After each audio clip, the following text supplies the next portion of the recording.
நாவுக்கரசர் மிக அற்புதமான திருமுறைகளை தேவாரத்திலே 4ஆம் திருமுறை, 5ஆம் திருமுறை, 6ஆம் திருமுறை என்று 3 திருமுறைகளையும் நமக்காக பாடி அருளி செய்திருக்கிறார். இந்த பதிகங்களை எல்லாம் நாம் பாடுவதனாலே குருவருளும் திருவருளும் நிச்சயமாக நம் இடத்திலே பதியும் என்பதிலே ஒரு ஐயமும் கிடையாது.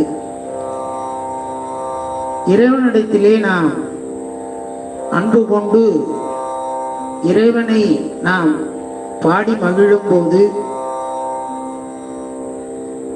நமக்குள்ளே இருக்கக்கூடிய அந்த ஆணவம், கண்மம், மாயை என்று சொல்லக்கூடிய இந்த மலங்கள் எல்லாம்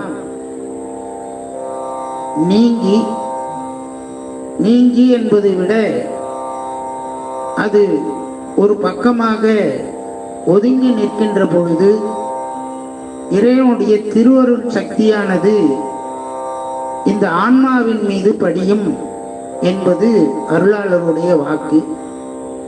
அப்படி அந்த திருவருள் நமக்கு பதியும் வண்ணமாக அருளி செய்யப்பட்ட 4ஆம் திருமுறையிலிருந்து ஒரு பதிக பாடலை நாம் விண்ணப்பம் செய்வோமாக. சாதாரி வந்து வரேன்.